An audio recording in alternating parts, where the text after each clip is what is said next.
So let's continue with insert and delete rows and columns on page 60. So let's click on cell A32 right down here at the bottom, and what we're going to do is we're going to press insert. So that's going to be over here under the cells. Now we have a few different options: insert cells, insert sheet rows, insert sheet columns, or insert sheet. And what we're going to do is put in an entire row. That's going to be right here. So now you see that there's a blank row here in between 31 and now 33. And whatever's on 32 got pushed down and a new row was inserted.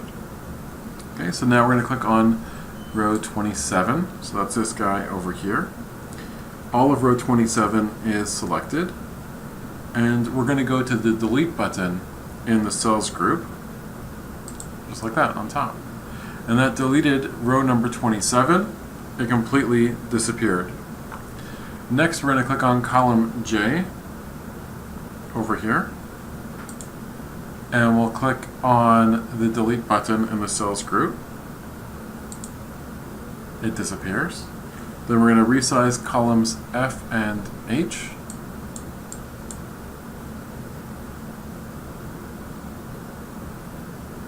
Okay, looks like we have the right size. And now we're going to go and save our work, so I'll press save. Okay, now it's important to note that you could also hide columns like the note in the yellow box, and I'll show you how to do that. Let's click on B and C here. I could just right click and go to where it says hide.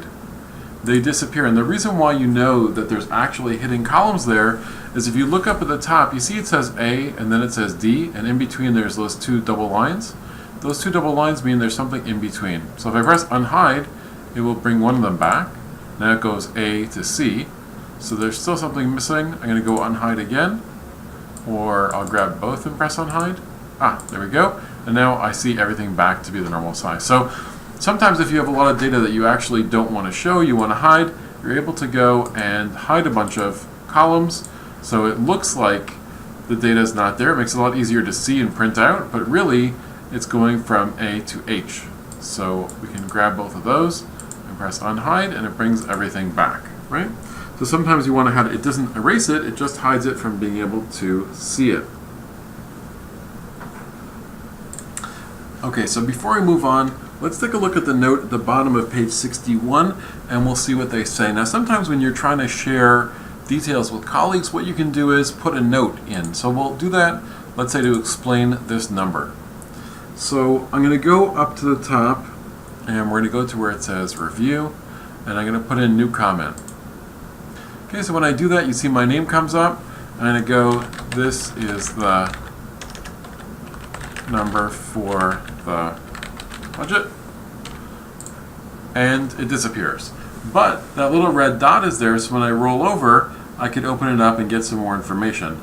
This is usually a bad idea to do, and the reason is because you might not see that small red triangle, and that could be a problem, right? So you can click on show all comments and they all pop up if there's a bunch of them, but I would recommend don't put really important things in as comments, because if they're critical, then somebody might miss them, and that could be a big problem. It makes a lot more sense to write them down at the bottom, or to use some kind of indicator so they're able to go and find where that particular thing is, right? It's really, really important.